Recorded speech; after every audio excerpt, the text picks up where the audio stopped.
হতচ্ছাড়া মুসলিম দ্বারা ভারতবর্ষে বাবরি মসজিদ তৈরি করিস না নে, ধ্বংস হয়ে যাবি। মুদি পাগলা, তুই হুমকি দিচ্ছিস? তুই ভারতবর্ষে মুসলিমদের ইতিহাস জানিস না? এই মুহূর্তে নাই, অফিসে যাই। হুমায়ুন জি, আপনি যদি এই বাবরি মসজিদ না তৈরি করেন তাহলে আপনাকে আমরা মন্ত্রী বানিয়ে দেবো। আমাদের একজন মন্ত্রী দরকার।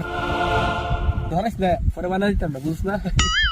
मोदी जी, ये इज्जत का सवाल है, झुकेगा नहीं। तकबीर, अल्लाहू अकबर, तकबीर, अल्लाहू अकबर, तकबीर, अल्लाहू अकबर। এই মুসলিমদের এইভাবে ভাগে আনতে পারবি না, হতচ্ছাড়া মুসলিম।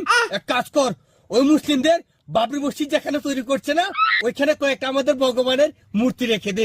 তারপর বলবো না যে আমাদের এটা রাম মন্দির ছিল। मोदी जी, এটা কি ঠিক হবে? হতচ্ছাড়া ঠিক হবে না কেন? ধর্ম নিয়েই তো আমাদের রাজনীতি।